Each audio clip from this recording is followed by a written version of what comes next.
ahí lo que estoy compartiendo. Sí, se escucha claro y se ve. Te escuchamos bien, ingeniero.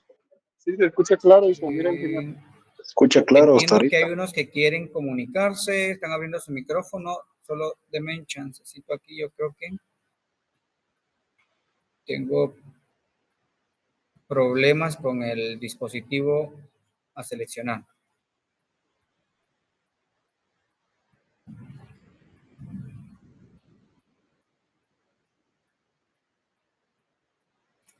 Denme chances, a ver. ¿Alguien podría compartir algo ahí? ¿Abrir su micrófono?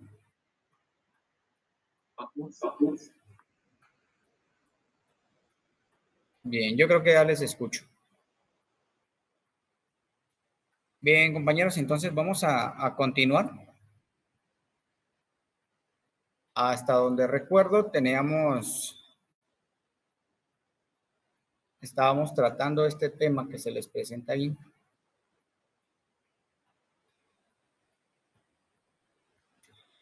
Alguien con esos dos términos, bueno, de hecho todos podrían ahí responderme con esos dos términos que están acá, lo de señal analógica y señal digital, podrían ahí en el grupo compartirnos qué es lo que se entiende por analógico y digital, por favor.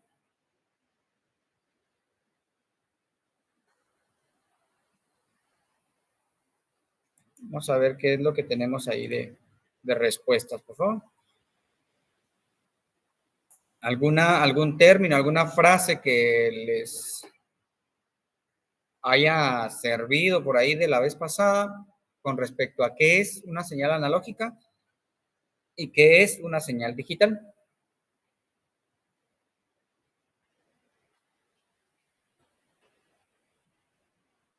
O si a alguien le quedó alguna duda, pues también ahí podrían comentarla, ¿verdad?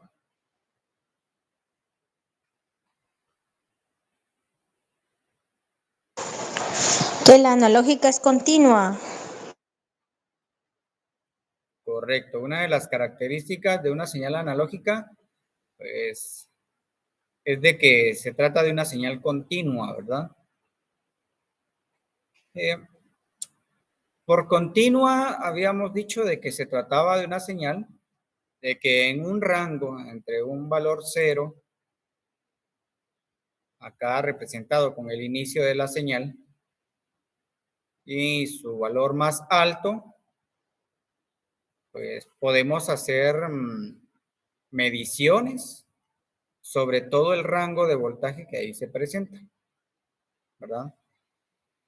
En el caso de una señal digital, pues por cómo se representa acá, podríamos hacer notar de que se trata de una señal que únicamente puede tomar dos valores. Un valor alto, o sea, un nivel de voltaje alto y un nivel de voltaje bajo. Entre el paso de una señal alta y un voltaje bajo, pues resulta que ya no podemos tener más valores. ¿Sí? A nivel de una descripción. Vamos a ver aquí, alguien nos compartió, dice,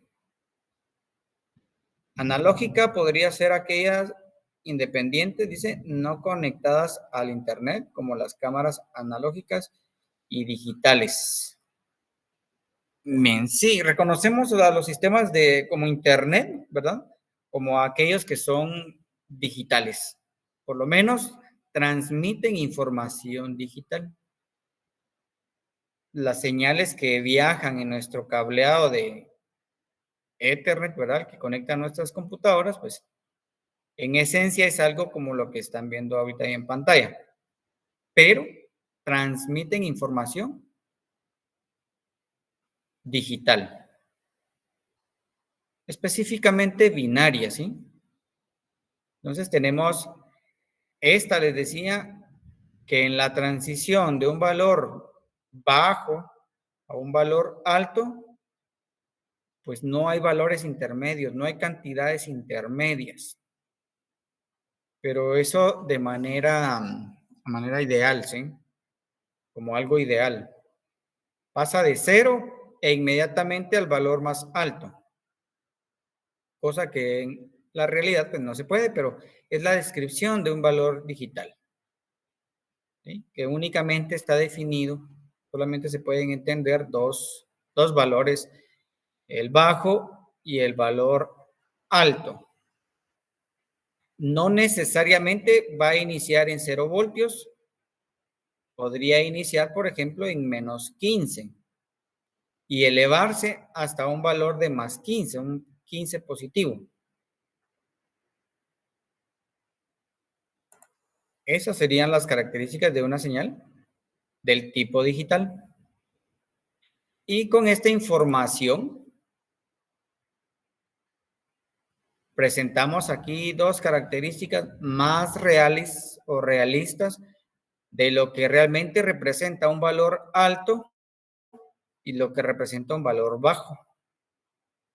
Y en este caso, sobre los dispositivos, pues son sus niveles de voltaje.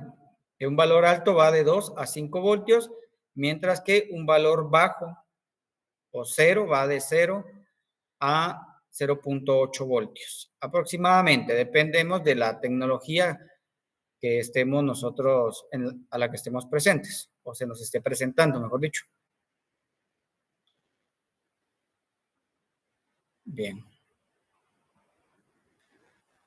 Con esa información, con esa diferenciación entre un dato digital, un analógico, pues empezamos a conocer algunos dispositivos que son caracterizados como analógicos o que son caracterizados como digitales. Los digitales pues son los más fáciles de interpretar, a los que a la fecha tenemos pues mayor acceso, ¿verdad? Principalmente en nuestras casas, por ejemplo, tenemos los interruptores. Con esto nada más podemos hacer dos cosas, ¿verdad? Hacer que la luz en la habitación esté encendida o que esté apagada. O sea, un valor alto y un valor bajo, ¿verdad? Entonces, para esos, bueno, en nuestros casos, ya dijimos, en nuestra casa, tenemos esos denominados interruptores. Sin embargo, existe otro dispositivo característico también muy utilizado. Lo tenemos presente en la mayoría de los equipos electrónicos, en los aparatos electrónicos que tenemos en nuestras casas, y es un denominado pulsador. Este pulsador nos puede servir como un dispositivo que permite el paso de información digital o generarla, mejor dicho. Lo mismo puede ocurrir con un denominado LED. El término LED pues ya lo tenemos nosotros muy bien visto y que se trata de simplemente una luz que enciende o apaga, por ejemplo, en los cargadores de computadora, de teléfono, en los televisores, en los equipos de sonido, está presente en todo básicamente. De hecho, ya pues en nuestras pantallas, ¿verdad? Y también pues tenemos otras, llamémosle categorías, otras familias de interruptores o pulsadores que dependen ahí de algún fenómeno externo para poderse activar. A la mayoría de estos, en el ámbito de electrónica, le vamos a considerar como sensores mecánicos, y en el caso de lo que tenemos acá, es un sensor cuyo fenómeno sensado es el electromagnetismo o simplemente el magnetismo, ¿verdad? Se pasa por ahí frente a un imán, por ejemplo, e internamente hace la operación o hace la función de un interruptor como el que tenemos en nuestras casas.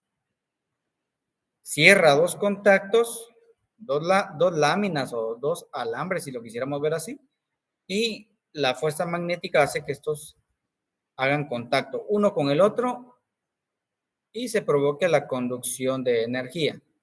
Entonces, a estos los podemos denominar como sensores de entrada y estos de acá como sensores, este de acá, perdón, como sensor de salida. Prácticamente por aquí nos estábamos quedando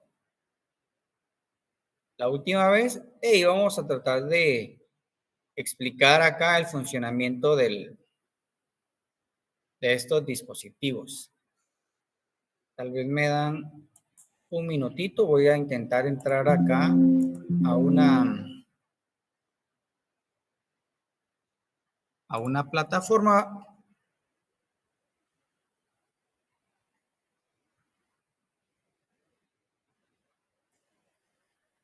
Y vamos a intentar pues, mostrar ahí el funcionamiento de estos.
En chance vamos a tratar de ubicar estos.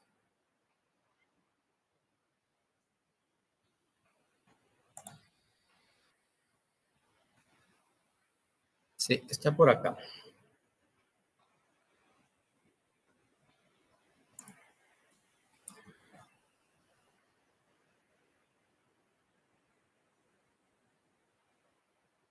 Uno de estos debe de ser, vamos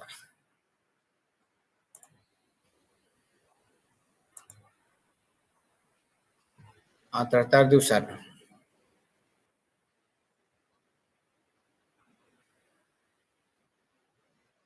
Bien, de cierta forma ya se había tenido una pequeña discusión acerca de lo que son estos dispositivos pulsadores, ¿verdad? Hablábamos de la posible existencia de uno o dos dispositivos dentro de este mismo.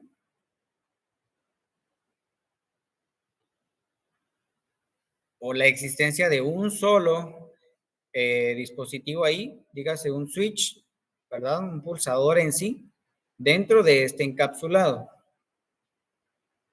La conclusión, diría yo, fue de que al final dependemos de qué es lo que el fabricante desee incorporar ahí, si dos pulsadores independientes en un mismo encapsulado o simplemente uno, ¿verdad? Pero emplea 4 terminales, por ahí tal vez una situación de mejoras mecánicas, ¿verdad? El posicionamiento de estas. Entonces, el pulsador acá está conectado en diversas terminales para tratar en este caso de señalar, de evidenciar, mejor dicho, de que dentro de este, por lo menos en la simulación, únicamente existe un dispositivo pulsador.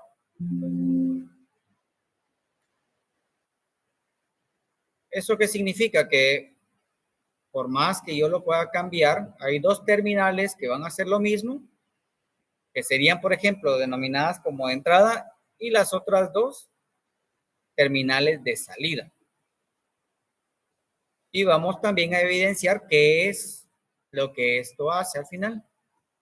Entonces, para eso, pues voy a darle aquí una simulación. Vamos a prestar atención a esta parte del dibujo. Y vamos a simplemente evidenciar qué es lo que hace este circuito. Pues aquí a este dispositivo únicamente se le debe de pulsar, ¿verdad? Yo lo voy a hacer acá con el mouse. Voy a darle clic, simulando lo que sería la presión hecha con el dedo. Y podemos ver que aquí el denominado LED, pues lo único que hace es cambiar su color. ¿Qué es lo que este hace en sí? Entonces, el dispositivo este que nos está interesando ahorita, pues recibe voltaje a través de un alambre, llega hasta uno de los terminales del dispositivo e intentará salir por el otro lado. Esto únicamente va a ocurrir cuando nosotros presionamos acá el pulsador. ¿Sí? Se evidencia el funcionamiento porque, como repito, el LED acá se está encendiendo. ¿Qué relevancia tiene esto? Pues es el principio de la detección de fallas, ¿verdad? O de la detección de dispositivos descompuestos en las placas de circuito impreso. O sea, si no sé cómo es de que un pulsador funciona, no voy a ser capaz de dictaminar que algo está mal ahí, ¿verdad? Por más que lo presione, si este está mal y el LED no enciende, pues no voy a tener yo fundamentos para poder decir, está dañado por acá el interruptor, ¿verdad? Está dañado el pulsador.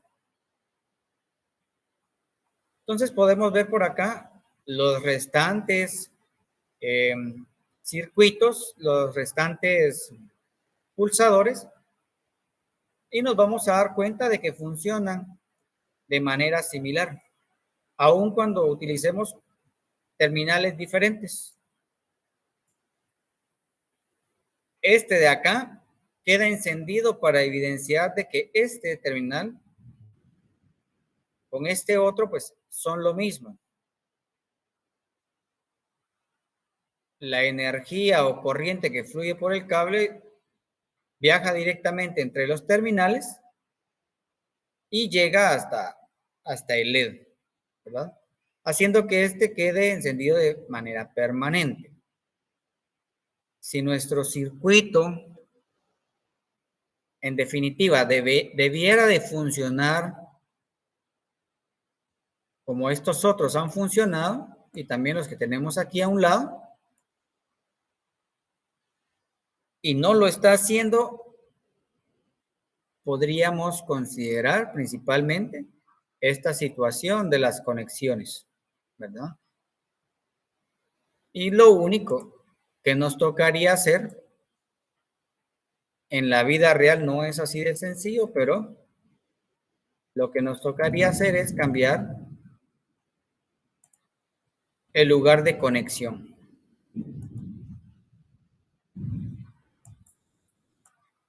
¿Verdad? Entonces, de entradita, pues ya estamos ahí conociendo qué es lo que se puede hacer, qué es lo que se puede trabajar, cómo es que estos deben de funcionar para que en un determinado circuito podamos, a través del uso de instrumentos, que más adelante lo vamos a ver, detectar si este dispositivo está dañado. Ahorita no lo hemos visto para las resistencias, ni tampoco para específicamente un diodo LED, pero lo vamos a conocer más adelante.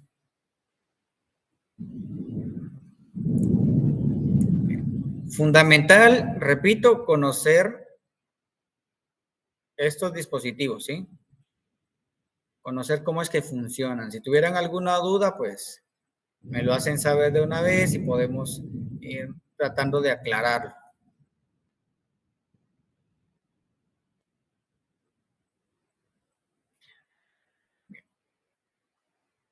Fundamental, también como fue el tema del y que por cierto me disculpo, no he podido revisar esa información. Lo relacionado con el transformador para alimentar el amplificador, ¿verdad? Fundamental, lo que es la fuente de alimentación. El valor que aquí aparece, que sería una batería de 9 voltios, pues no puede cambiar con respecto a este diseño, ¿sí? Porque debemos de calcular o recalcular los valores de las resistencias.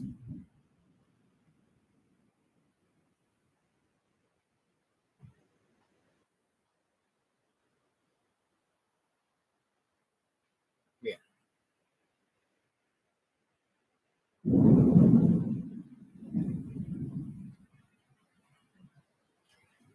Este es un circuito un tanto diferente. Solamente notemos, aquí tenemos 1, 2, 3, 4, 5 pulsadores y nada más 3 LED.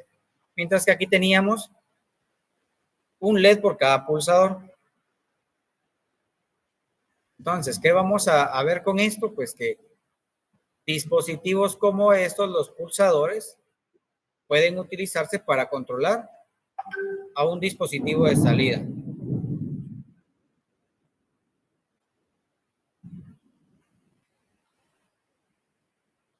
A ver, Emerson dice, ¿qué programas se utilizan para realizar estas actividades? Bien, sinceramente, y vuelvo a recordarles, no es una actividad que yo les vaya a pedir que la realicen, pero si ustedes están interesados, igual yo les puedo compartir. Déjenme ver si lo tengo en esta computadora.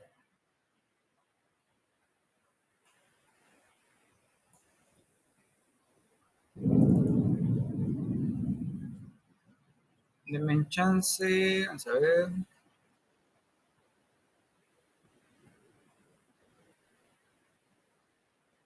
Se trata de un programa, de un programa en la nube, en la red, que nos permite realizar esas simulaciones. Correcto. Se trata de Tinkercad. ¿Y qué más nos dicen por acá?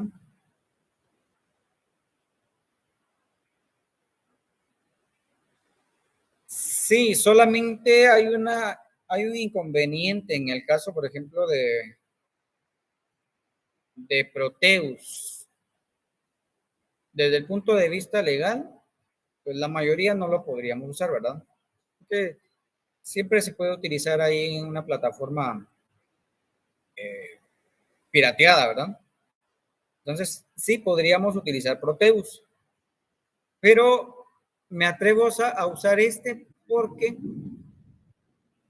pues, tengo aquí las herramientas, pues, suficientes, llamémosle, ¿verdad? Es de uso legal, la mayoría tenemos, pues, acceso al internet.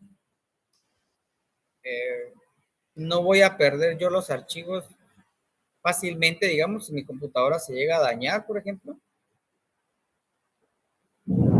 Y pues me sirve en este caso por ser una plataforma online, me sirve para ese propósito, ¿verdad? Yo creo que es más una comodidad mía de usar esta plataforma que la de utilizar Proteus. Pueden usar realmente ustedes, cualquiera, los que ya conocen por ahí de esta temática, pueden utilizar cualquiera de estos. Otro beneficio que le veo yo a esta plataforma es que es un tanto colaborativa.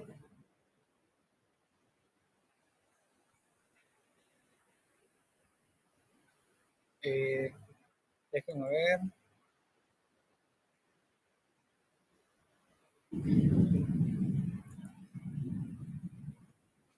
Ya existen proyectos que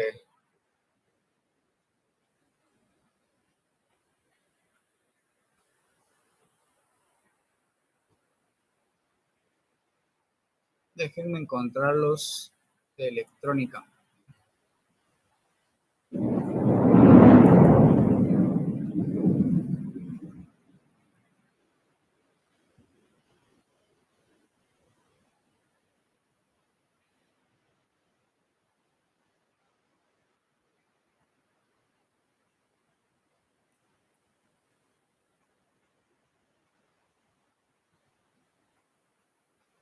Ya existe una variedad ahí de proyectos que ustedes podrían, pues, a bien utilizar. Entonces, lo considero como un buen apoyo.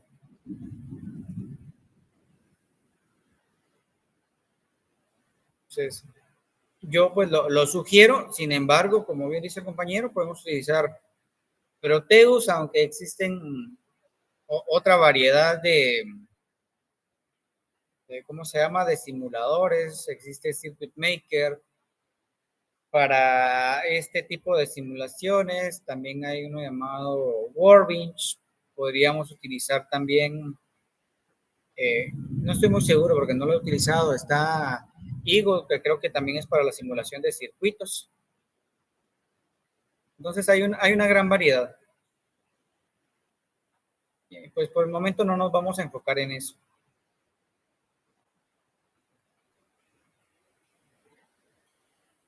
Bien. Otro dispositivo, en este caso, que incorpora ya no pulsadores, sino que hace uso de interruptores.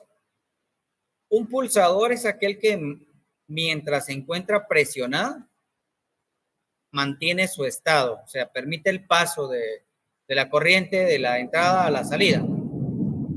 Mientras que un interruptor necesita de un accionamiento para permitir el paso y necesita un accionamiento también manual o mecánico para restablecer la condición anterior, o sea, para anular el paso de la corriente. Repito, la importancia de conocer los dispositivos aquí pues va a ser fundamental. Solo permítanme, voy a pasar de nuevo a donde tengo yo mis circuitos para que podamos ver el funcionamiento de esto.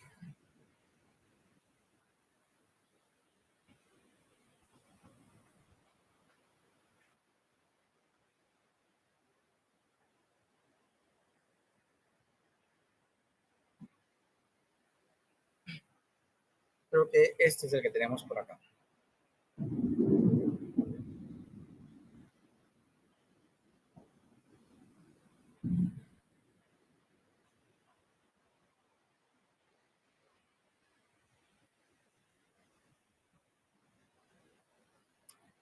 Bien, voy a utilizar este, aunque tiene ahí una variante, ¿verdad? Estos instrumentos por acá conectados. Pero nos va a interesar nada más la acción o lo que ocurre con los LED según lo que hagamos con el interruptor acá.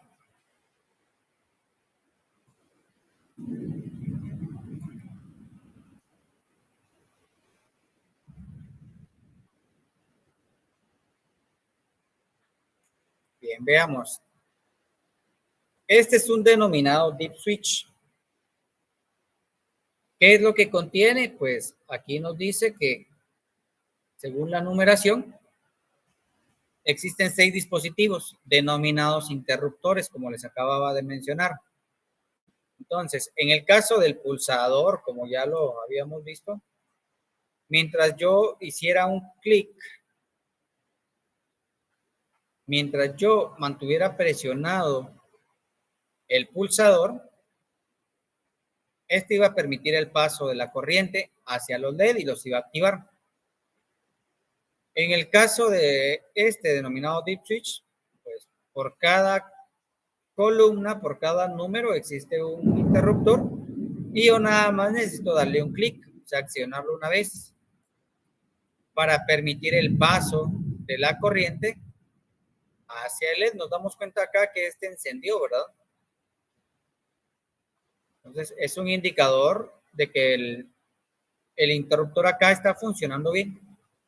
Y si quiero que este se apague, pues vuelvo a seleccionar o a presionar en sentido inverso, en dirección opuesta a este denominado interruptor.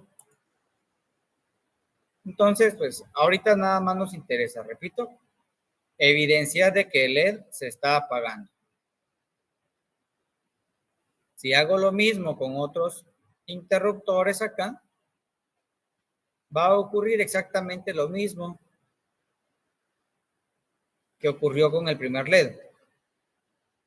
Se va a estar encendiendo, ¿sí? Y así pues podemos probar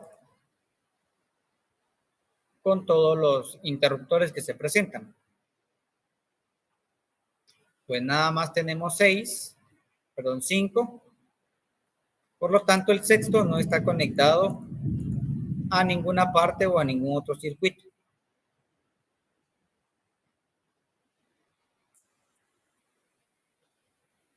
Por favor, repito, si este dispositivo causa alguna curiosidad, algún tipo de duda, lo mejor es de que lo podamos resolver acá. Por ejemplo, a mí se me ocurriría, ¿por qué tengo unidos los terminales en la parte de abajo?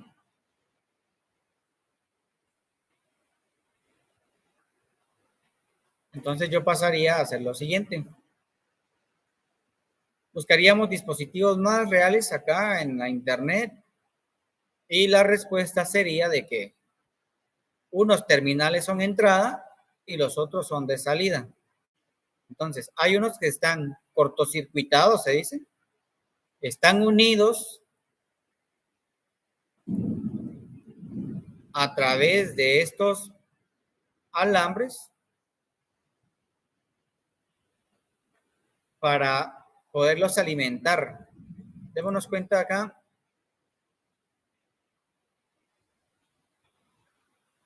Este es el cable que viene de la fuente de alimentación, que viene de la batería.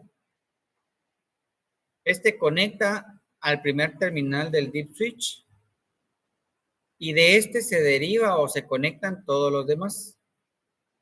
Entonces, es la razón de por qué tengo en la parte de abajo unas líneas verdes y es de que une cada una de las terminales de entrada con la alimentación que viene desde la batería.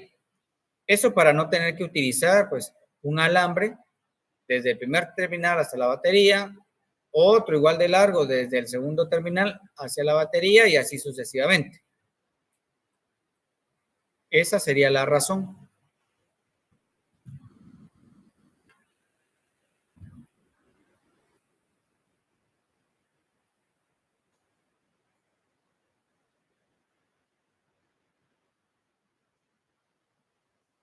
Bien.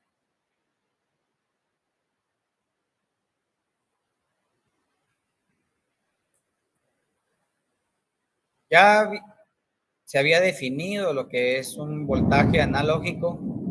Igual forma, acá se vuelve a tratar, dice. Son señales que pueden tomar un infinito número de valores comprendidos entre dos límites, lo que decíamos, el voltaje mínimo y el voltaje máximo, ¿verdad? La mayoría de los fenómenos de la vida real son señales del tipo analógicos. Por ejemplo, el sonido tiene variaciones continuas, la temperatura también, su variación es continua, ¿verdad? Puede tomarle algunos segundos, le puede tomar todo el día, ¿verdad? Para hacer una variación de temperatura. El video, en este caso, las imágenes, ¿verdad?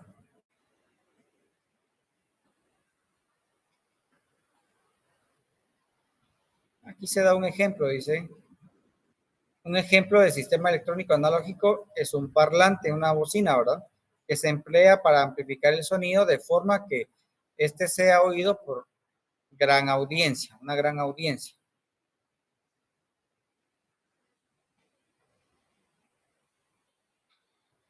Entonces, las señales analógicas se encuentran algunas veces representadas por dispositivos también, pues diferentes.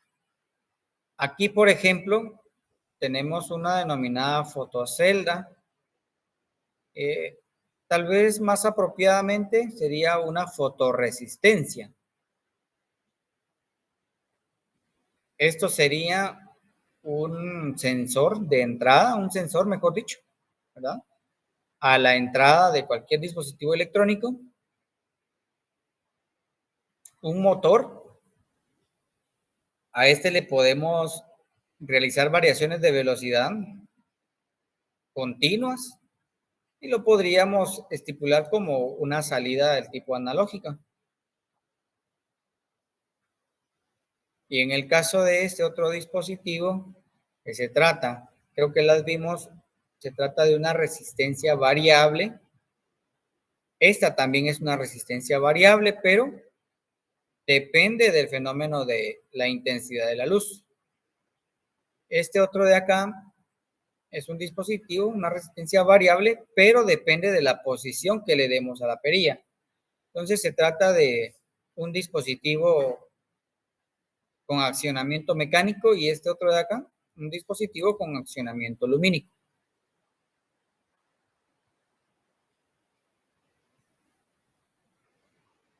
¿Qué caso podríamos tener?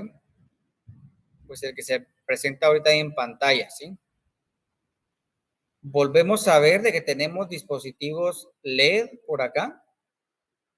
¿Qué significa? Pues que los LED son bastante versátiles, nos pueden dar información discreta, o sea, solamente dos condiciones como encendido y apagado, o también nos puede dar una variación continua,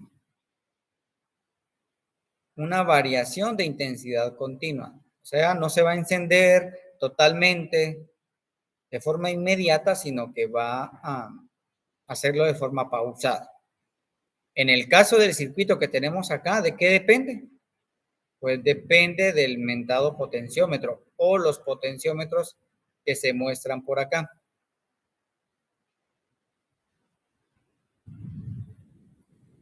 Bien.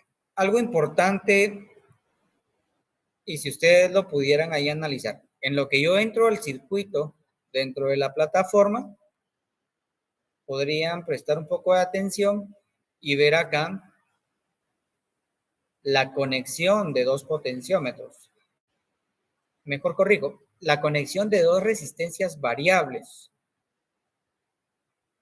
¿Sí? Observemos allí y me comentan según crean ahí en el chat, por favor. En lo que yo encuentro el otro circuito.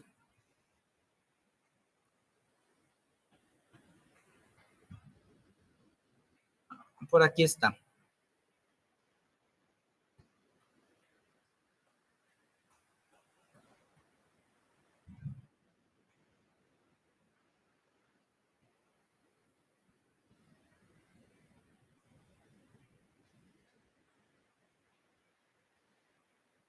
Bien, entonces tenemos ahí el circuito.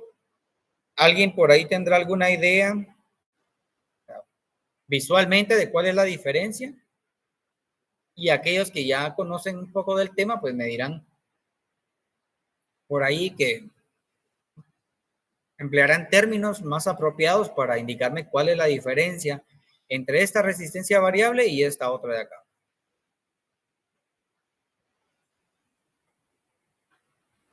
Por favor, alguien que pudiera o pudieran comentar.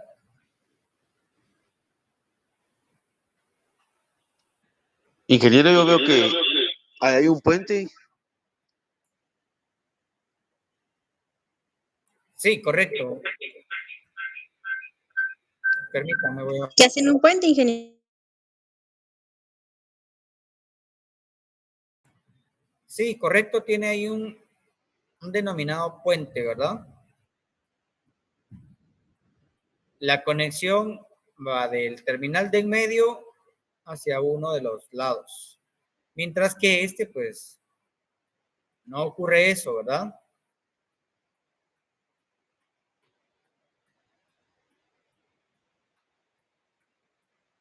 Otra podría ser de que la alimentación...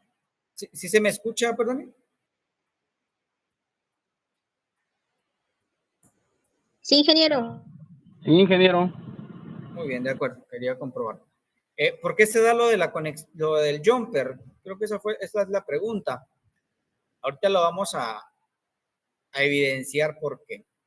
Solamente quería señalar de que la alimentación hacia una de las resistencias variables se hace hacia un terminal de los lados. Puede ser a cualquiera de los dos. Es decir, puedo alimentar en este y el puente del centro lo traslado en la otra dirección. No hay ningún problema. Y posteriormente, pues que se alimenta desde la batería, ¿verdad? Desde el punto de este terminal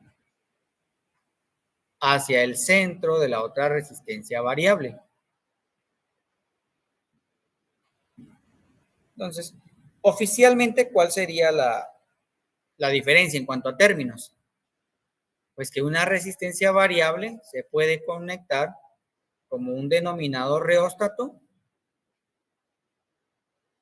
y este de acá es denominado potenciómetro. El reóstato, pues, es una resistencia variable como tal, ¿verdad? Ambas lo son, pero esta, por su concepción de resistencia, así como con este dispositivo nada más hay una entrada y una salida, el puente que estamos haciendo acá es para anular parte del circuito interno de la resistencia variable, para que únicamente exista un punto de entrada y uno acá de salida. Estamos cortocircuitando este puente, cortocircuita parte de la estructura interna de la resistencia variable. Entonces solamente hay una entrada y una salida. Está funcionando como una de estas, pero variable. Mientras que en este otro que tenemos por acá se alimenta en el centro, porque la función es repartir la potencia. En esencia, pues repartir el voltaje, la corriente que se introduce en esta terminal del centro. Se reparte hacia la terminal que tenemos a la izquierda y la otra hacia la derecha. De ahí el término de potenciómetro. Reparte o da potencias diferentes a ambos lados de las terminales. Entonces, esa sería la diferencia. Esto es un reóstato y esto de acá es un potenciómetro. El reóstato, pues, como ya dije, tiene su ingreso de alimentación y la salida va hacia los dispositivos. Mientras que un potenciómetro entra por la terminal central.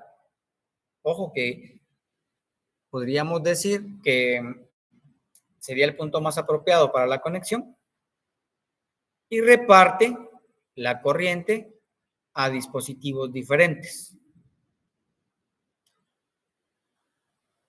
Vamos a ver si hay alguna otra pregunta acá. Ya. Sí, Alexis, considero que esa era la pregunta, ¿verdad? ¿Por qué se hacen las conexiones diferentes?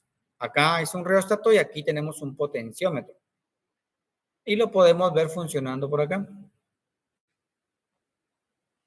Dijimos de que en el caso de la resistencia variable, su accionamiento es manual. Esto hace la simulación de estar girando una perilla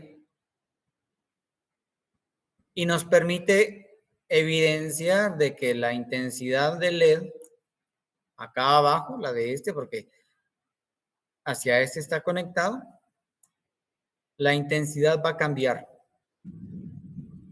o está cambiando, ¿verdad? Entonces, la señal que se emite por esta terminal es del tipo analógica, es continua la información que llega hacia el LED. Y el LED, que sería el elemento visualizador o de salida, pues hace una representación similar. La intensidad lumínica va disminuyendo gradualmente como se va meneando la perilla del reóstato.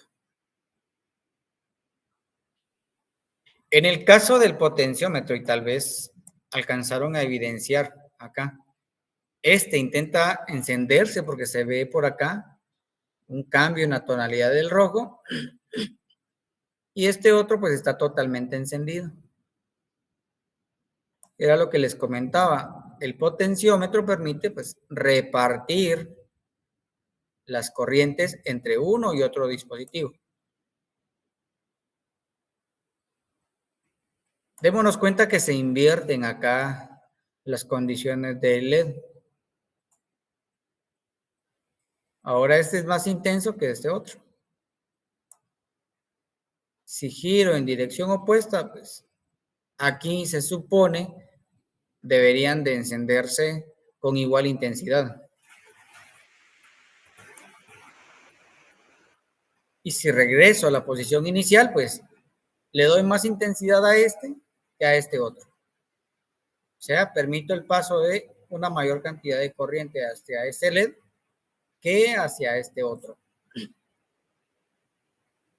Entonces, y al final, para tratar de concluir con el dispositivo, nos interesa saber cómo es que funciona. ¿Sí, Boris? Ingeniero, un ejemplo serían los atenuadores de luz. Sí, pero para el caso del circuito que tenemos ahí en pantalla, el dispositivo en sí, este potenciómetro, es parte de esos atenuadores de luz que usted menciona. Internamente hay un circuito más complejo. No se hace a través de un potenciómetro. Estos potenciómetros, en el caso de las resistencias, por ejemplo, hablamos de que según el tamaño iba a ser la cantidad de corriente que estas puedan conducir. Y estos potenciómetros, pues, no conducen mucha corriente. Entonces, no nos servirían de forma directa. Esa sería la respuesta. Están en el circuito de atenuación de luz, pero no hacen ellos el trabajo totalmente. ¿Sí, José? No, disculpe, por error levanté la mano. Ah, de acuerdo, no hay problema. Entonces, estos pasan a ser quienes proporcionan parte de la corriente a un circuito interno de esos mentados dimmer. Creo que ese es el término, un dimmer, ¿verdad? Me acabo de topar con que estos se venden en las ferreterías. Entonces, sí tienen una resistencia variable. Algo que no se vio también, no se mencionó, creo yo, no apareció ahí en ninguna imagen, es de que las resistencias variables, pues no necesariamente no son circulares. Pueden ser lineales. Algo como esto que se presenta acá. Tienen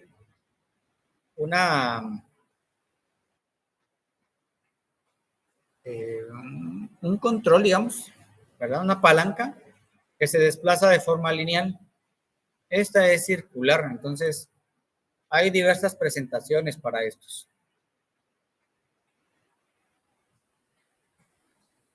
Bien.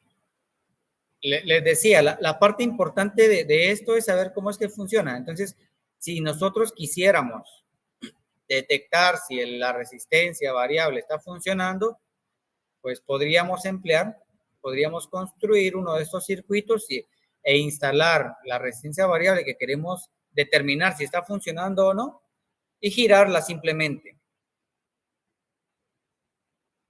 Otra forma, pero eso creo que lo vamos a experimentar con los instrumentos. Allí, vamos a ver. Voy a aprovechar para evidenciar algo.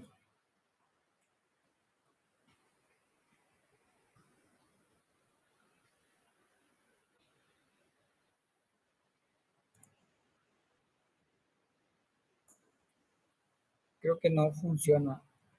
Estoy tratando de compartirles con un teléfono, pero en definitiva creo que solo algunos podrán ver ahí que se les está compartiendo con la cámara de un teléfono, ¿verdad? ¿Podrían confirmarme? De hecho, yo no lo puedo ver tampoco.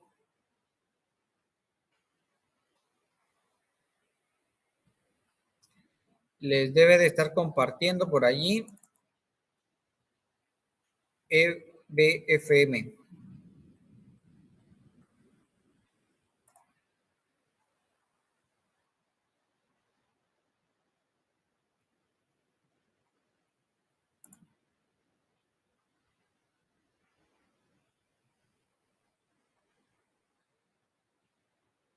Bien, voy a tomar eso como... Sí, se ve el de Erika Berens. O se ve... Disculpe, ingeniero, se ve también el multímetro con el que están compartiendo. Es un multímetro que se ve ahí, ¿verdad? Sí, correcto. Mi pregunta es que si todos logran verlo o depende de, digámoslo así, el orden que tengamos nosotros ahí en Sí, Meet. sí se ve porque al momento de que usted comienza a presentarse ancla a la ventana. Muy bien. De acuerdo. Gracias, entonces. Entonces, cuando ya hagamos uso del instrumento, creo que vamos a ¿cómo se llama? A evidenciar la otra forma para determinar el funcionamiento del potenciómetro, que no es otra cosa más que medir la característica propia de este. O sea, una resistencia variable, pues tiene un valor específico de resistencia entre las terminales que aquí se presentan.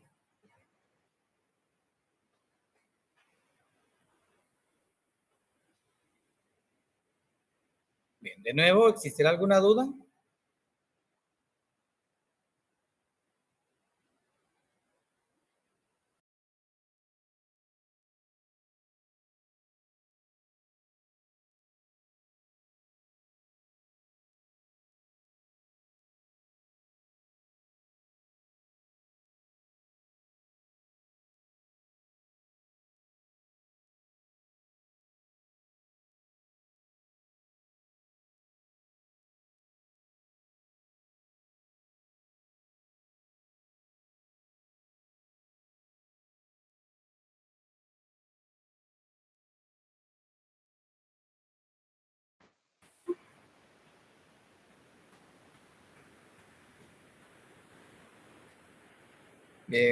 Ahora sí me escuchan. Me desconecté un rato, como dijeron ahí. Sí, ingeniero, se escucha. De acuerdo. Gracias, entonces. Bien. Entonces, les comentaba, una resistencia variable como las anteriores, en una conexión en la que solamente hay un terminal de entrada y uno de salida, pues se le denomina reóstato, ¿verdad? Acá pues tenemos de nuevo una resistencia variable, pero de entrada nada más tiene dos terminales. Entonces simplemente la denominamos como resistencia variable. Estos dispositivos, ¿cómo funcionan? Ahorita les comparto.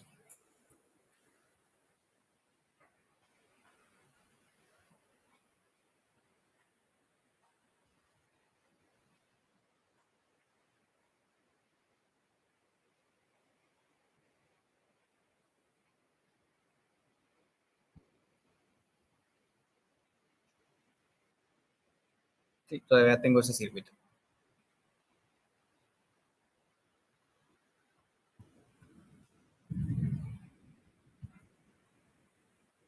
Aquí Alexis nos comparte, dice, yo una vez coloqué un multímetro y le coloqué en la función de ohms y coloqué las puntas en las entradas del potenciómetro y podía ver que sí funciona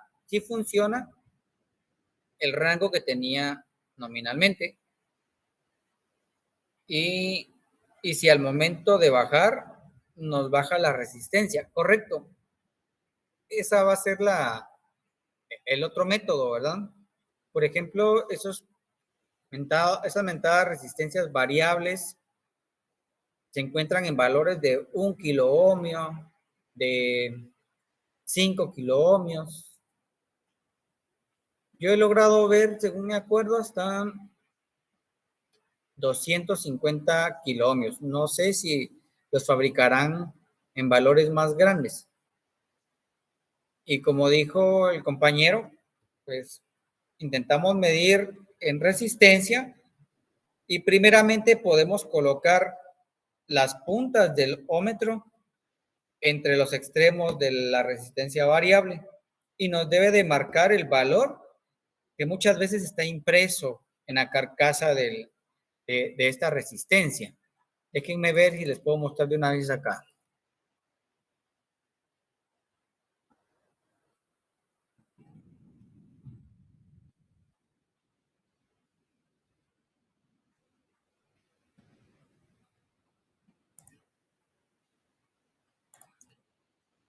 Aquí a la derecha tenemos múltiples formatos, llamémosle múltiples empaquetados de lo que es una resistencia variable. No solo existen estos, existen por ahí otros. Por ejemplo, estos de acá, que les decía, existen del tipo lineal, ¿verdad? Tienen una palanca móvil horizontal. Pero lo que les quería comentar es de que aquí en la carcasa, ya sea en las partes metálicas o aquí al frente, por aquí abajo, porque no es una regla, el fabricante decide dónde se le acomoda mejor, va a estar impreso el valor nominal de esa resistencia. Entonces, si colocamos el ómetro entre esta terminal y esta otra, vamos a evidenciar la resistencia total.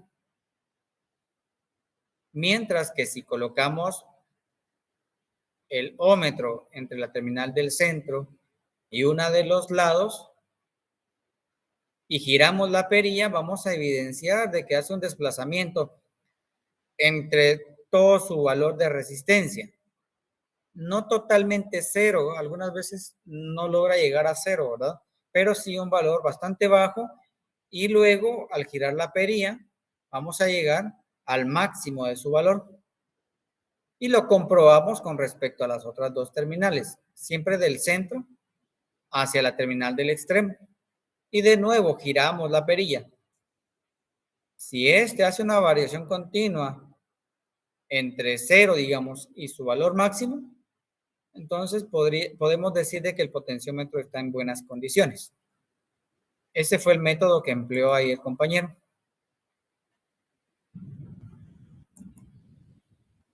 Bien, entonces les comparto este otro, que como ya dije, es una fotorresistencia. ¿De qué depende el valor acá de su resistencia? Pues depende de la intensidad lumínica. ¿Qué tanto sol, qué tanta luz le incida sobre el frente de la resistencia?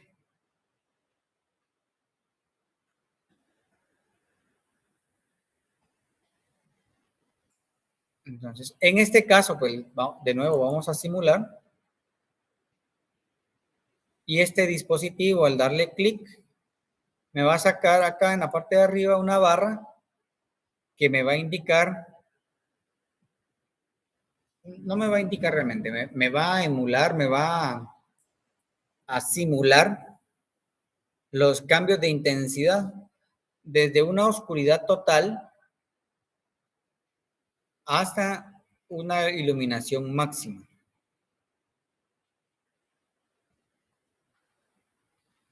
¿Qué es lo que tenemos acá de este lado? Pues tenemos un voltímetro y lo único que queremos evidenciar es el cambio de voltaje sobre la resistencia.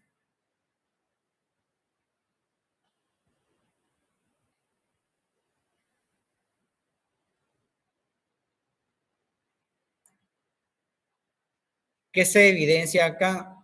Que cuando hay una mayor intensidad de luz sobre la fotorresistencia, el valor de la resistencia se va a disminuir, va a reducirse. Mientras que cuando está a una intensidad máxima, perdón, a una oscuridad máxima, el voltaje es bastante bajo, está dado en milivoltios. Eso porque la resistencia de de la fotorresistencia pues es mucho más alta que la resistencia fija que tenemos en la parte de abajo. Otra vez, esto podría ser una forma de evidenciar que la fotorresistencia sí está funcionando. Otra forma podría ser el método que Alexis nos indicó, es pues que simplemente tomamos la fotorresistencia, creo que por aquí había una, acá, y en las dos terminales de la fotorresistencia vamos a colocar las dos puntas del ómetro. ¿Y qué es lo que necesitamos evidenciar acá? Que cuando la fotorresistencia está descubierta, o sea, le está incidiendo luz, la resistencia entre las dos terminales debe de cambiar. Y cuando le colocamos el dedo sobre la superficie de la fotorresistencia, debemos de evidenciar de que la resistencia se ve incrementada. Entonces, esto nos da lugar a decir que el dispositivo pues sí está funcionando de forma apropiada.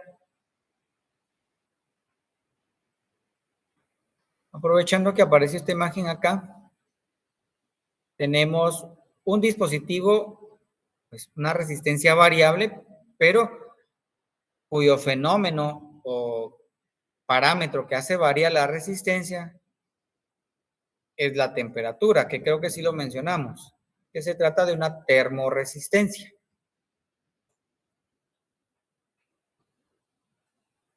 Bien, no sé si exista por ahí alguna consulta.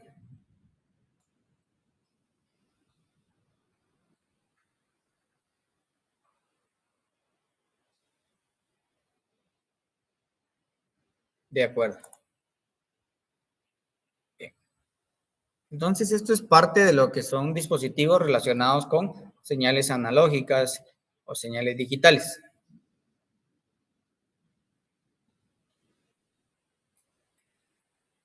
La mayoría de dispositivos electrónicos actuales que, por ejemplo, nos producen un sonido a la salida o que reciben sonidos o señales del tipo analógicas, pues se procesan dentro de un microprocesador. Estos microprocesadores tienen la necesidad de realizar una denominada conversión de señal analógica a señal digital o a la inversa, de una señal digital a señales analógicas. Y el dispositivo que realiza esa acción es un conversor analógico digital. ¿Qué es lo que hace este? Pues veámoslo en las gráficas, porque todo lo que tenemos acá otra vez en la parte de arriba, en los bloques, pues son parte de circuitos electrónicos o eléctricos en algunos casos, dependiendo del diseño. Pero nos interesa ahorita nada más comprender qué es este dispositivo, ¿verdad? Porque no hemos entrado o no hemos profundizado en una mayor cantidad de dispositivos como para poder meternos a analizar estos bloques. Entonces, ¿qué es lo que hace este dispositivo conversor? Recibe una señal, ya dijimos esta, ¿verdad? Una señal analógica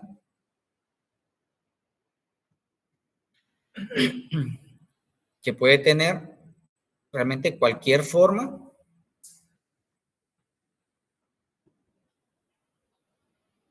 que pasa por los denominados bloques acá o secciones del conversor previos realmente a llegar al elemento que realiza la conversión.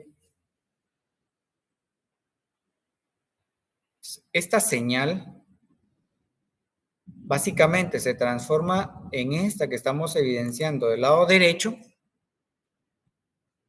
como una señal escalonada. Cada escalón que vemos acá representa parte de la señal original y que está siendo censada. O sea, aquí se toma una denominada muestra. Cada una de estas muestras se convierte en un dato digital o binario, como se muestra en la tabla acá del lado derecho. O sea, reconocemos esto de 0, 1, 1, 1, 0, 0, 0, 1, 0, 1, 1, 1 y los restantes como códigos binarios. Aquí se tratan de códigos de 8 bits, ¿verdad? Pero nada más están presentando 4. Vamos a ver, ¿alguien quería compartir algo?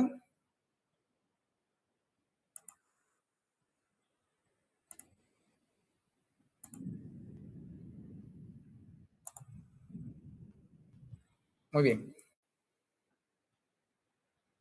Entonces, en esencia y así a muy grosso modo, una señal continua se rompe en pequeños valores que al final se van a convertir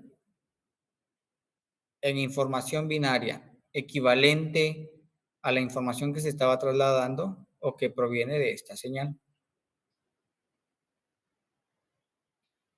Entonces, así como existen conversores analógicos a digital, también existe el opuesto, de digital a una señal analógica como resultado.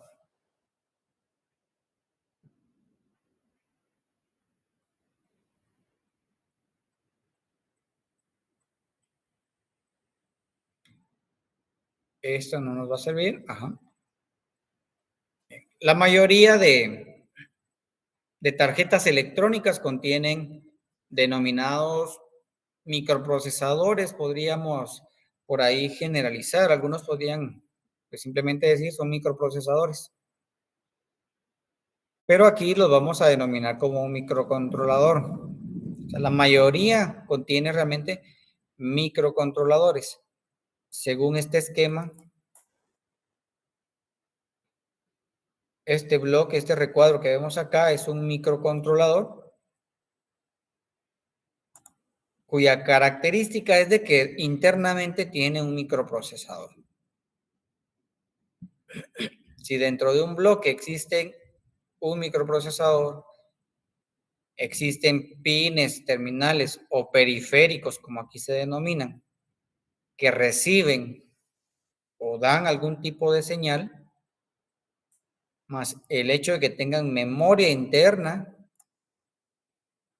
propia en el encapsulado, pues se le denomina microcontrolador. El microprocesador no tiene nada de eso que acabamos de señalar. Un microcontrolador lo podríamos definir como una computadora, una microcomputadora, porque tiene todas las características físicas de una de estas. Tiene, como ya dijimos, memoria. Los mentados periféricos que acabamos de señalar ahí, pues también los reconocemos en una computadora como periférico de entrada, periférico de salida, ¿verdad? Esos son, en ese caso, monitores, pantallas, mouse, teclado, impresoras, todos estos son denominados periféricos. Y es la característica propia del microcontrolador. Podemos ver acá que se trata de un dispositivo con múltiples patitas, ¿sí? O terminales.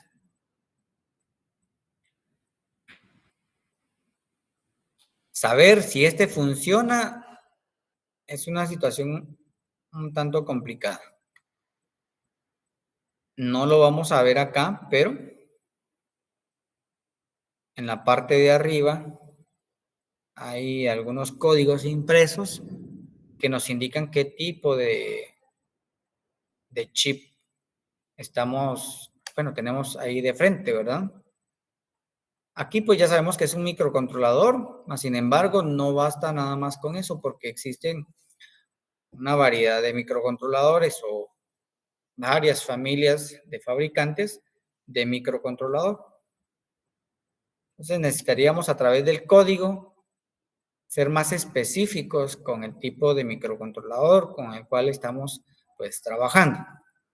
Y en el caso de querer detectar si este está funcionando o no, pues lo haremos a través de la hoja de especificaciones de cada uno de estos, porque necesitamos conocer cada una de las terminales y poder evidenciar el funcionamiento de estas.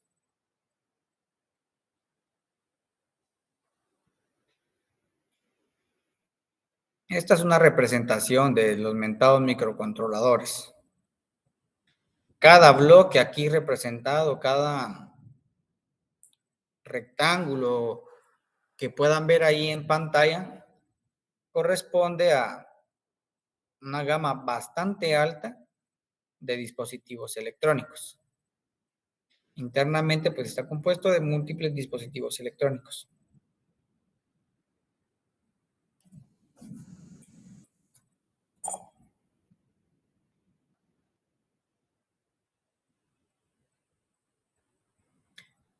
Les decía que existen ahí varias familias.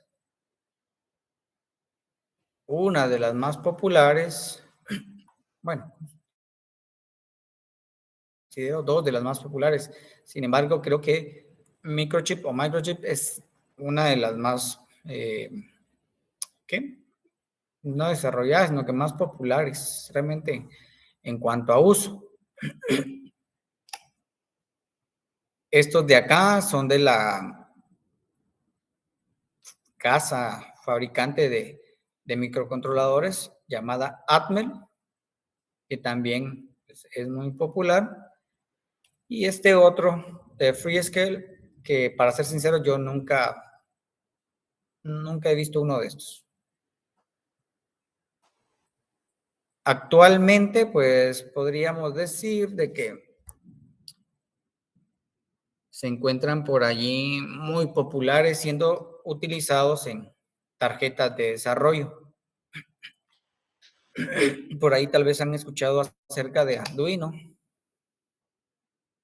o unas mentadas Raspberry. Cada una de esas pues son de diferente familia.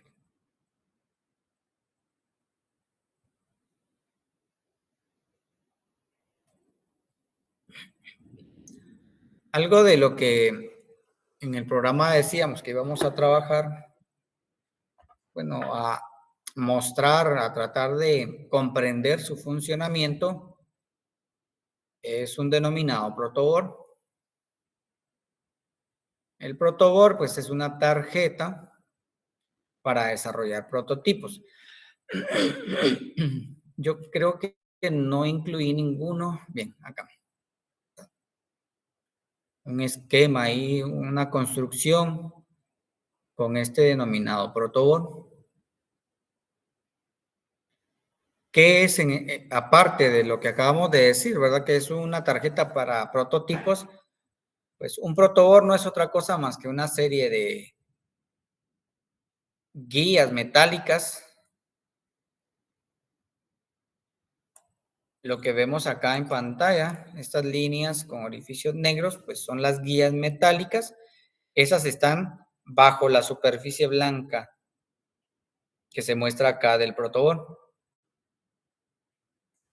Cuando nosotros hemos trabajado, o como hemos visto, mejor dicho, en estos ejemplos, nos damos cuenta de que de la fuente de alimentación llevamos un alambre hacia una de las terminales de la resistencia variable. De la resistencia variable de su salida, pues llevamos otro alambre hacia la resistencia fija. De la resistencia fija, la terminal restante de la resistencia fija, pues llevamos un alambre hacia el terminal negativo. Cada uno de estos alambres que acabo de señalar se pueden ver representados internamente acá en el protoboard.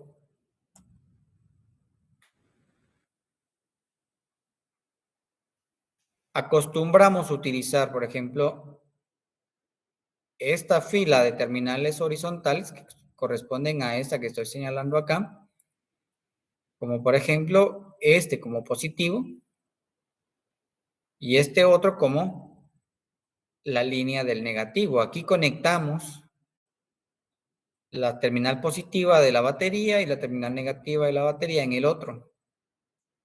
Entonces, si quisiéramos armar el circuito que acabamos de mostrar, pues necesitaríamos de un alambre para poder puentear hacia esta otra línea de terminales. Este sería el caso donde necesitaríamos, pues, puentear, utilizar algún alambre para poder realizar una conexión. En esta otra fila que tenemos por acá, podemos conectar una de las terminales de la fotorresistencia, por ejemplo, podríamos conectarla acá, o sea, introducirla en este orificio, por ejemplo. Y la guía que está a la par, allí introducimos la otra terminal. Entonces, estaríamos conectando de esta hacia esta guía. Entonces, démonos cuenta. Vamos a tomar del positivo, que era este, hacia este conector, hacia esta guía. Esta internamente pues ya está conectada. De aquí, que estaría el terminal de la fotorresistencia, pues brincamos hacia la otra guía, hacia acá. Y de esta terminal pues regresamos al negativo de la batería, ¿verdad? Dijimos que aquí vamos a conectar el negativo.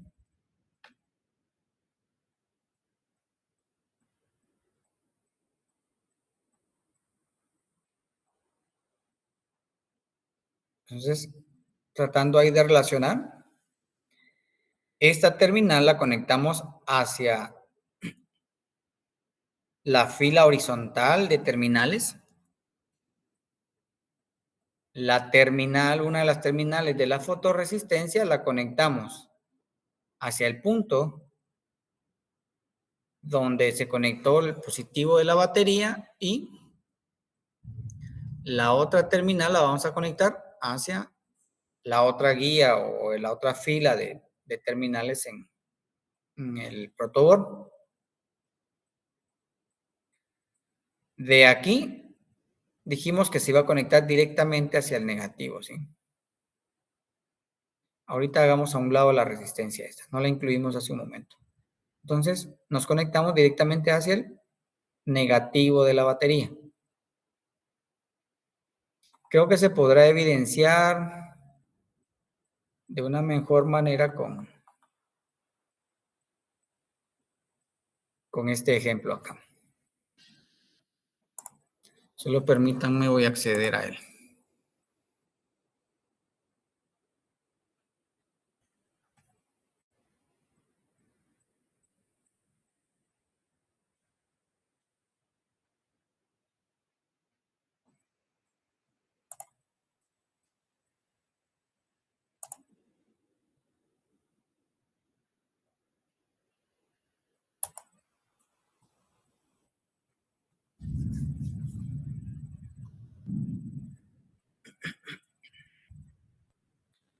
Vamos a ver acá.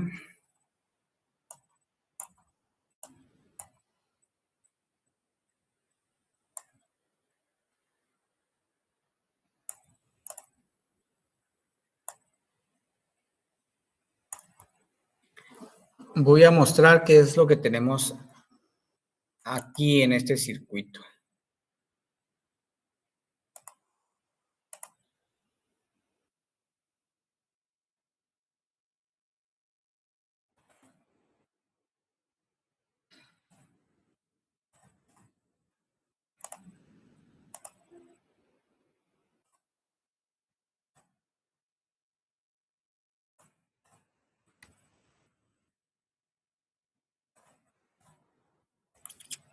Pues en esencia tenemos esto. Si lo tuviéramos que armar afuera del protoboard, lo que tenemos es esto.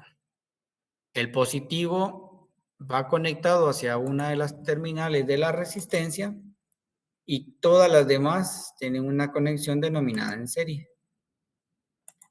la salida de una de las resistencias hacia la entrada de la siguiente, y lo mismo con las otras dos.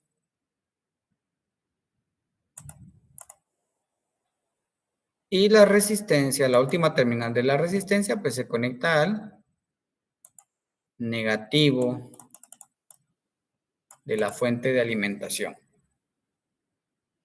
Permítanme, solo voy a verificar si tengo algo por aquí, perdón.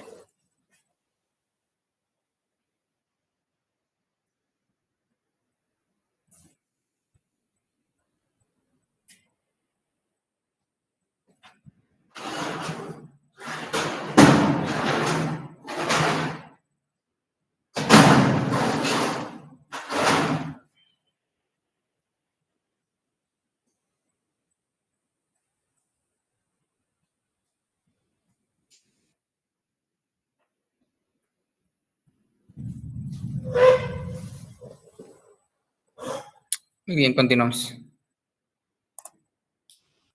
Entonces, veamos acá. Internamente, o mejor dicho, en el circuito, ¿qué está pasando? Pues hacemos fluir la energía, la corriente, desde este terminal hacia el primer terminal de la resistencia, atraviesa la corriente y este llega hacia el primer terminal de la otra resistencia.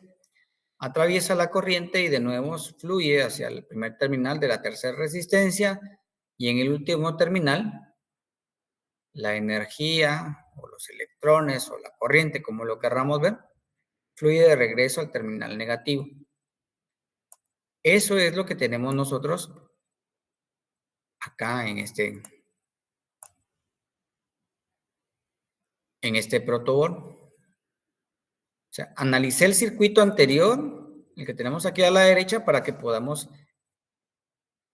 evidenciar el funcionamiento del protoboard. Ya dijimos, el protoboard acá, y se resalta entre sus puntos horizontales,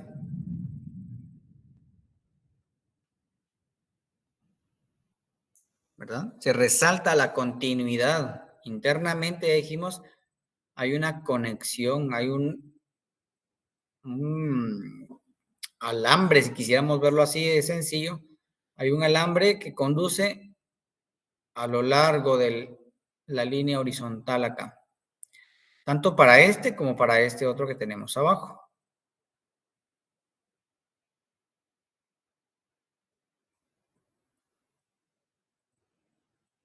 Entonces, el positivo de la batería lo conectamos normalmente a este terminal. ¿Eso qué significa? Que si tengo un alambre que se conduce por toda la línea horizontal, cualquiera de estos orificios me sirve para poderme conectar hacia el terminal positivo de la batería. Entonces, lo puedo hacer aquí o lo pudiera hacer de este otro lado, pero tendría que correr a estas otras resistencias hacia la derecha para obtener el mismo resultado. Entonces, fluye la corriente por este conductor, por este alambre, llega hacia el terminal de la resistencia. Aquí tal vez están invertidas, ¿verdad? Porque ya decía terminal 1, pero las resistencias no tienen, ¿cómo se llama? Dificultad con conectarse al revés. Entonces, la corriente fluye, llega al primer terminal de la resistencia, lo atraviesa y llegamos hacia esta columna. Esta, como ya dijimos, y aquí también con el simulador se evidencia de que hay continuidad, hay conexión, hay un alambre en la parte de abajo del protoboard o interna del protoboard que permite que físicamente haya una conexión desde la terminal de salida hacia la terminal de entrada de la otra resistencia. Aquí en medio logramos ver que se muestra algo diferente, ¿verdad? No tiene orificios. Eso significa que no hay continuidad entre los orificios de este lado con los orificios que tenemos en la parte de abajo. Entonces, aprovechamos eso para poder conectar la entrada de la segunda resistencia y desplazarla hacia la otra columna, en la que está abajo, perdón.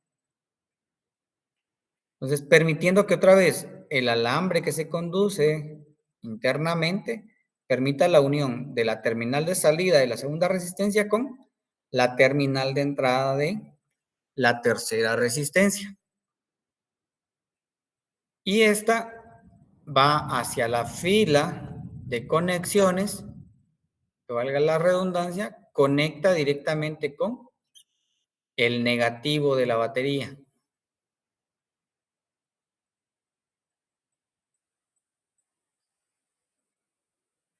Entonces, aquí se repite, pues, 3 veces.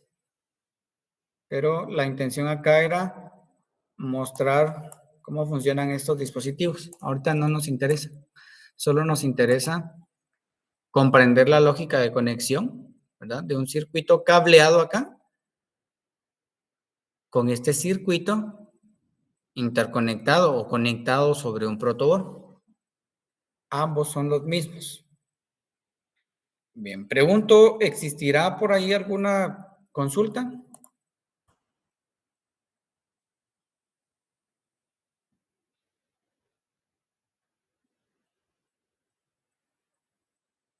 Todo claro. De acuerdo. Yo no encontré. Muy bien, gracias, Emerson. Voy a enviarles al grupo un PDF que les permite crear una cuenta en esta plataforma de simulación. Si ustedes buscan y se dieron, bueno, tal vez no lo notamos muy bien, pero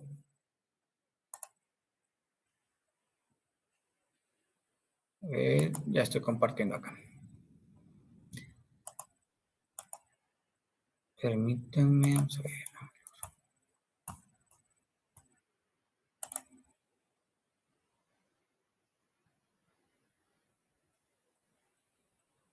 Sí, a través de este nombre, cuando lo necesiten, pues me lo piden.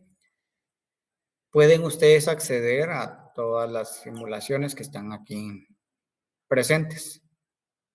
Las que ya hemos utilizado y las que de cierta forma nada más les muestro ahí en pantalla, ¿verdad? Para que las puedan pues ahí ver cómo funcionan. O también pueden crear su cuenta y tratar de replicar los circuitos. Yo creo que podría ser lo más apropiado.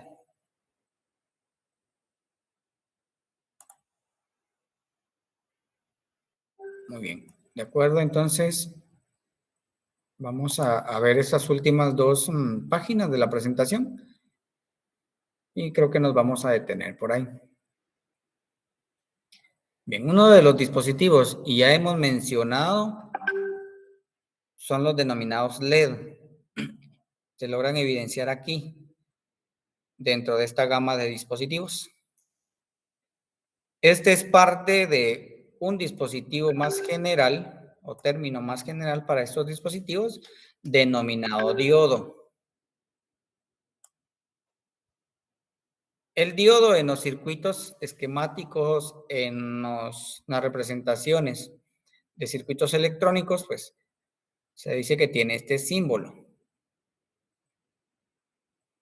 De esta forma vamos a reconocer a un diodo en un esquema, en un diagrama esquemático o de simbología electrónica, perdón.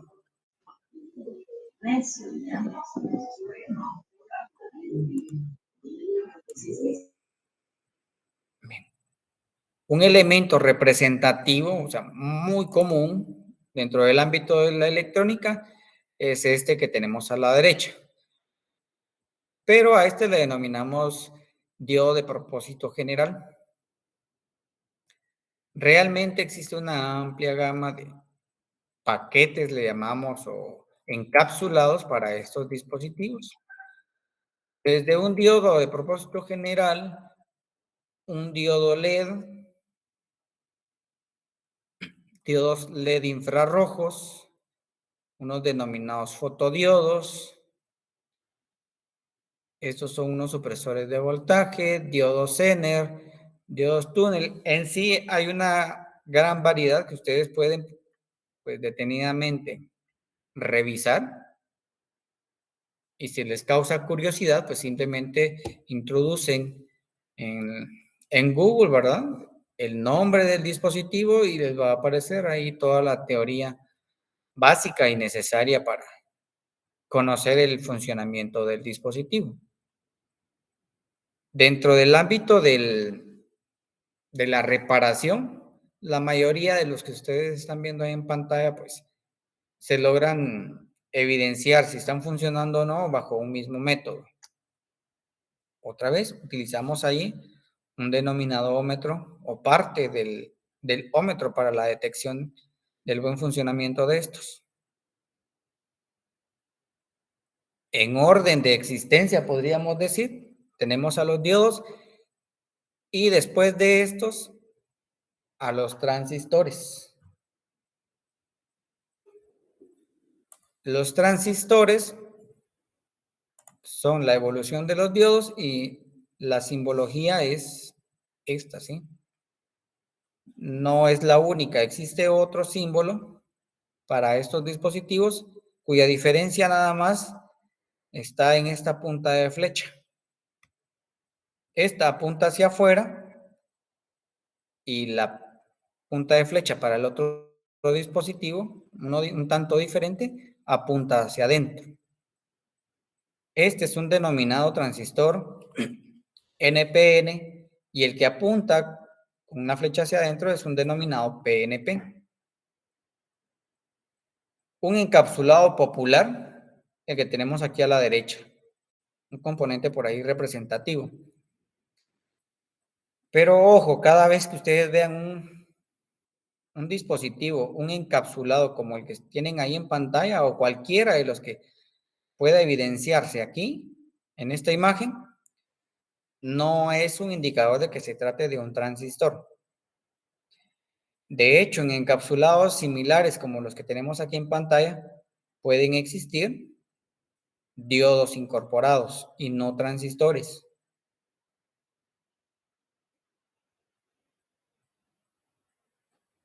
La diferencia principal entre los transistores que logramos evidenciar ahí por encapsulado, o sea, por el tipo de material que lo recubre, su forma, el material externo, su principal diferencia es la cantidad de corriente que estos van a soportar. Mientras más grandes son,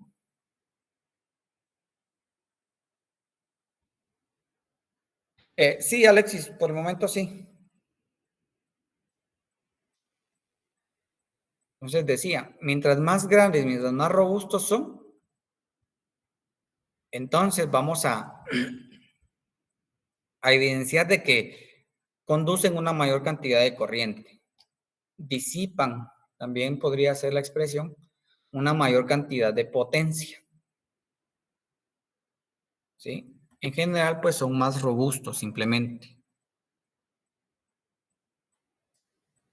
Bien. Entonces les decía, nos vamos a quedar hasta acá y vamos a continuar con la simulación. Vamos a retomar nuevamente el tema de diodos, transistores y tratar de evidenciarlo sobre un ejemplo de funcionamiento de estos. ¿De acuerdo? No sé si tengan alguna otra Está bien, ingeniero.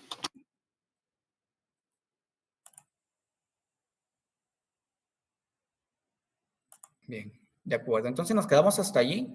De nuevo, gracias por acompañarnos y pues, primero Dios, la próxima semana estaríamos trabajando. Sí, Hamilton, creo que Hamilton. No, disculpe, ingeniero, sin querer levanté la mano. Ah, vale, de acuerdo, no hay problema. Julie. Buenas tardes, ingeniero. Disculpe una pregunta. Fíjese que la vez pasada usted había comentado de un formulario de Google el lunes anterior, pero como aquí por donde yo estuve estuvo relampagueando y se me fue la luz y sinceramente se me pasó por alto escribirle esta semana por esa asistencia. No sé si hay alguna reposición o no, no sé cómo. No, creo que lo del formulario fue la sugerencia de asistencia para hacerlo en, ¿cómo se llama esta plataforma? Déjenme ver el nombre de la plataforma, se me olvidó. En Classroom, ¿verdad? Entonces, es la sugerencia para lo de la asistencia, pero sinceramente yo no lo he implementado, entonces todavía estamos pendientes con eso. De acuerdo, ingeniero, muchas gracias y disculpe. Feliz No, no se tarde. preocupe. A ustedes muchísimas gracias.